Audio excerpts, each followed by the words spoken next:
शिक्षक की गोद में प्रलय और निर्माण खेलता है, लेकिन जब शिक्षक ही प्रलय और का शिकार हो जाए तो आखिर क्या होगा। दरअसल आज शिक्षक दिवस है और शिक्षक के पद को धारण करते हुए आगे चलकर डॉक्टर सर्वपल्ली राधाकृष्णन देश के राष्ट्रपति बने।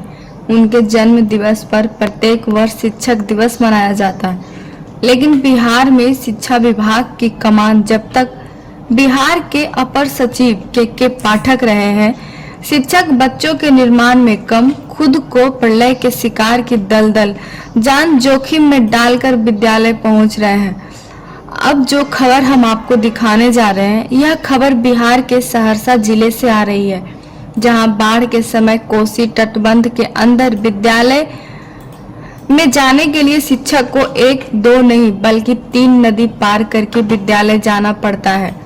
सरकार ने आदेश जारी किया है कि सभी शिक्षक ई शिक्षा ऐप पर ऑनलाइन अपना अटेंडेंस बनाएंगे, लेकिन जब कोसी की दलदल से शिक्षक विद्यालय पहुंचेंगे तब तो ऑनलाइन अटेंडेंस बनाएंगे।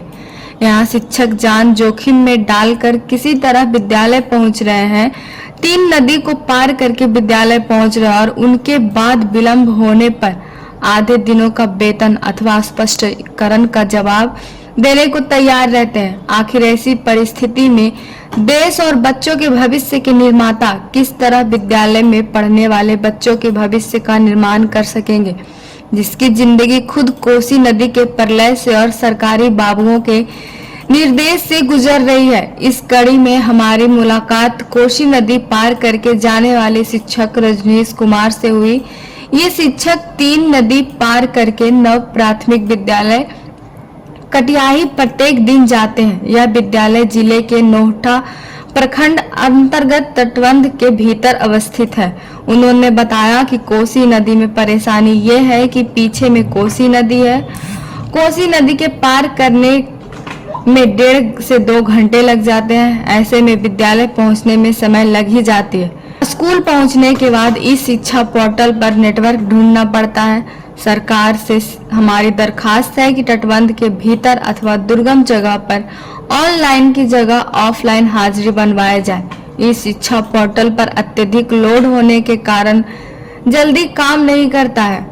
नेटवर्क की अत्यधिक समस्या रहती है। नेटवर्क के कारण 9 बजे बनने वाला अटेंडेंस 12 बजे बनता है और इस तरह हमारा वर्ष भर में मिलने वाला CL यूं ही खत्म हो जाता है। हम शिक्षक की ACS से मांग है कि इस सिस्टम को कम से कम ठीक किया जाए और तटबंध के भीतर शिक्षकों को दिया जाए।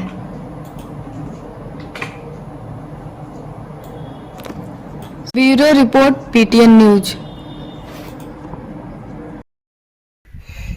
क्या परेशानी आप लोगों को हो रही है? परेशानी ये है सर कि आप देख सकते हैं पीछे में जो है कोसी नदी है। कोसी नदी को पार करने में जो है हमें 1.5 से 2 घंटा लग जाता है और हम पूरी तरह से नाव पर ही निर्भर हैं।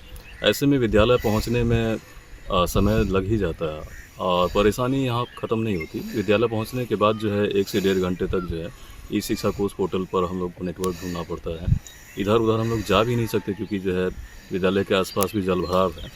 तो सरकार से दरख्वास्त है कि ई शिक्षा कोर्स पोर्टल पर जो है बांध के भीतर जो या दुर्गम क्षेत्र में जो भी अवस्थित विद्यालय हैं, उन विद्यालयों में ऑफलाइन व्यवस्था जो थी पहले उसी को जारी रखा जाए। हमारे ऊपर विशेष ध्यान देने की ज़रूरत है सरकार को। अटेंडेंस बनाने में क्या दिक्कत की सामना करना पड़ रहा है? दिक्कत ये होती है कि ई शिक्षा पोर्टल पर लोड बहुत ज़्यादा होने की वजह से जो है सबमिट नहीं हो पाता है और दूसरा कि नेटवर्क का बहुत बड़ा इशू है सर। नेटवर्क का सबसे बड़ा इशू है। हम लोग 9 बजे से ट्राई करना शुरू करते हैं तो कभी कभी 12 बजे दिन को बनता है और ऐसे में अब जो अनिवार्य रूप से कर दिया गया है तो ऐसे में रोज़ हमारा हाफ CL कट जाएगा। तो हम देखें तो जो है पूरा 1 महीने में तो हमारा पूरा CL ही ख़त्म हो जाएगा पूरे साल का। तो ये रिक्वेस्ट है ACS साहब से कि जो बांध भीतर इलाके या फिर दुर्गम इलाके में जो भी स्कूल अवस्थित हैं उनके लिए जो है ऑफलाइन अटेंडेंस की व्यवस्था जारी रखी है। क्या नाम हुआ आपका? रजनीश कुमार, NPS कटियाही।